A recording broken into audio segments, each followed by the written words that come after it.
નમસ્કાર, આધ્યાત્મિક મહાશક્તિમાં હું મોનાલી સોની આપ સૌનું સ્વાગત કરું છું। આજે આપણે વાત કરી રહ્યા છીએ 10 મહાવિદ્યાઓ, તે છે છિન્નમસ્તા દેવી। છિન્નમસ્તા દેવીના નામમાં જ એક મહત્વ રહેલું છે। છિન્ન એટલે કાપવું, કોઈ પણ વસ્તુનું નષ્ટ કરી દેવું। અને આગળ જ્યારે વાત કરીએ છીએ મસ્તા એટલે કે માથું, જે દેવીનું માથું કપાયેલું છે તે માતાનું નામ છે છિન્નમસ્તા। ત્યારે આપણને વિચાર આવે, મનમાં પ્રશ્ન આવે કે શા કારણથી માતાએ આવું રૌદ્ર સ્વરૂપ ધારણ કર્યું છે? તો આપણી દંતકથાઓ અને શાસ્ત્રોમાં વર્ણન કરવામાં આવ્યું છે। માતાની 10 મહાવિદ્યા જે શાસ્ત્ર છે તેમાં માતાનું છઠ્ઠું સ્વરૂપ એટલે કે છિન્નમસ્તા દેવીનું જે આ રૂપ છે, શા કારણથી તેમણે આ રૂપને ધારણ કર્યું છે તેની પણ કથા વર્ણવવામાં આવી છે। એવું કહેવાય છે કે મંદાકિની નદીના કિનારે જ્યારે માતા પોતાની સહેલીઓ સાથે સ્નાન કરી રહ્યા હતા, સમય વિતાવી રહ્યા હતા, ત્યારે માતાજી જે છે તેમની જે આ બે સહેલીઓ જયા અને વિજયાને અતિશય ભૂખ લાગે છે અને ત્યારે કોઈ પણ પ્રકારનું ત્યાં ભોજન ઉપલબ્ધ ન હોવાને કારણે માતા પોતાની આ બંને જે સહેલીઓ છે જયા અને વિજયાની ભૂખને તૃપ્ત કરવા માટે પોતાનું જે માથું છે તે પોતાના ખડકથી કાપી નાખે છે અને ત્યારબાદ જ્યારે તેમનું માથું ધડથી અલગ થઈ જાય છે તો તેમના ધડમાંથી 3 જે રક્ત જે છે તેની ધારાઓ વહે છે, જેમાં એક ધારા તેમની જે એક સહેલી છે તે જયા પીવે છે, બીજી ધારા વિજયા પીવે છે અને જે ત્રીજી ધારા નીકળે છે તે સ્વયં માતાજી પોતે પીવે છે અને આ કારણથી માતાનું નામ છિન્નમસ્તા કહેવામાં આવે છે। એવું કહેવાય છે કે માતાજીનું આ જે સ્વરૂપ છે એટલે કે તેમની 4 ભુજાઓ છે, તેમાં એક હાથમાં ખડક છે, બીજી ભુજામાં તેમનું કપાયેલું માથું છે, આજુબાજુ તેમની આ સહેલીઓ એટલે કે જયા અને વિજયા, જેમને ડાકીણી અને શાકીણીનું સ્વરૂપ કહેવામાં આવે છે, તે બિરાજમાન છે અને અભય વરદાન મુદ્રામાં માતા આશીર્વાદ આપી રહ્યા છે। આ માતાજીનું ખૂબ જ રૌદ્ર સ્વરૂપ છે। એવું કહેવાય છે કે માતા રક્ત ચંદનથી પોતે પોતાના શરીર પર લેપ કરેલો છે ને માતાજીનું જે આ સ્વરૂપ છે તે ખૂબ જ ડરામણું, ખૂબ જ ભયાવહ છે।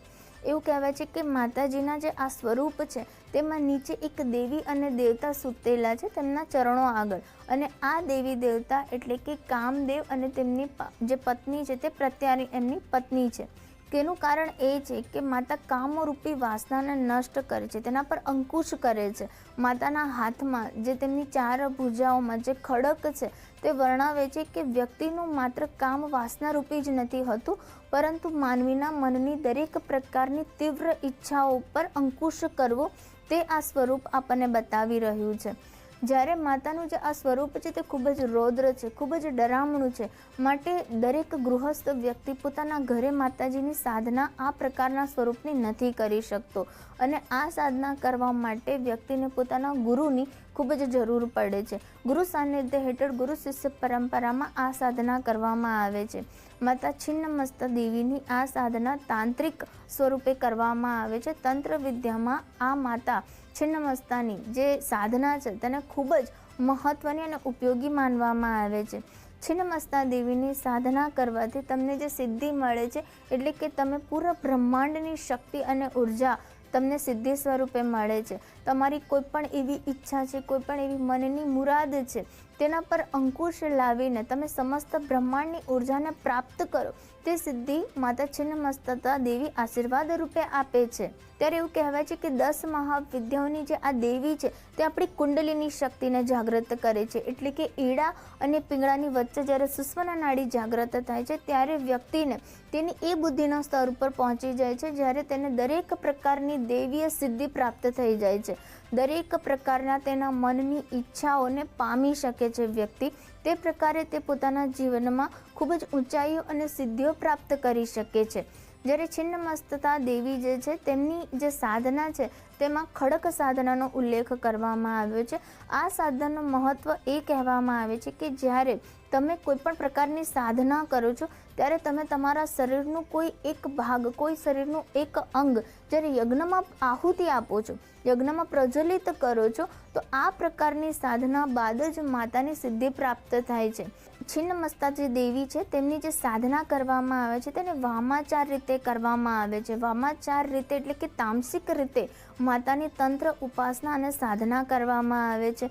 આ સાધના કર્યા બાદ વ્યક્તિના જે ત્રિગુણ છે એટલે કે રજસ, તમસ અને સત્વગુણ, તે તમામ પ્રકારના ગુણો ઉપર પણ તે વિજય પ્રાપ્ત કરે છે, દરેક પ્રકારની સિદ્ધિઓ હાંસલ કરે છે. આપણું જે આ ત્રિલોક છે એટલે કે સ્વર્ગલોક છે, ભૂલોક છે, આપણું દેવલોક છે, તે ત્રિલોક જે છે તેના પર પણ સર્વસ્વ સિદ્ધિ પ્રાપ્ત કરે છે. માતા છિન્નમસ્તા દેવીની તાંત્રિક રીતે ઉપાસના કર્યા બાદ જ્યારે વ્યક્તિને પોતાની જે બુદ્ધિ છે તેનું સ્તર વધી જાય છે, વ્યક્તિની જે વિચારવાની જે ક્ષમતા છે તે અલૌક્ય અવર્ણ્ય બની જાય છે અને વ્યક્તિ દરેક કાર્ય અને દરેક પોતાના જીવનના જે મુકામ છે તે પ્રાપ્ત કરી શકે છે. પોતાના જીવનનું ધન, વૈભવ, સુખ, સમૃદ્ધિ, આરોગ્યને તે પ્રાપ્ત કરે છે. શત્રુ સંહાર આ વિદ્યાઓથી પણ કરી શકાય છે. જ્યારે આ વિદ્યાઓની સિદ્ધિ પ્રાપ્ત કરો છો ત્યારે કોઈ પણ શત્રુ તમારું કોઈ પણ રીતે કશું બગાડી નથી શકતો અને કોઈ પણ રીતે તમારા પર કરવામાં આવેલી દરેક પ્રકારની તાંત્રિક વિદ્યાઓનો પણ નષ્ટ થાય છે. જ્યારે કોઈ પણ વ્યક્તિને વારંવાર મુસીબતોનો સામનો કરવો પડતો હોય અને વ્યક્તિ પોતાના જીવનને એક નવા રસ્તા, નવા પહાડ ઉપર લઈ જવા માંગતો હોય ત્યારે છિન્નમસ્તા દેવીની સાધના કરીને તે વ્યક્તિ દરેક પ્રકારની સિદ્ધિ પ્રાપ્ત કરી શકે છે. તો આ રીતે છિન્નમસ્તા દેવીની ઉત્પત્તિની કથા શાસ્ત્રોમાં વર્ણન કરવામાં આવી છે. દરેક સાધક તેમની સાધના કરી નથી શકતો. ગુરુની એક સાનિધ્યને હેઠળ રહીને જે વ્યક્તિએ તાંત્રિક રીતે છિન્નમસ્તા દેવીની સાધનાને ઉપાસના કરવી જોઈએ તેનું શાસ્ત્રોમાં વર્ણન કરવામાં આવ્યું છે. આ સાથે હું રજા લઉં છું. નમસ્કાર.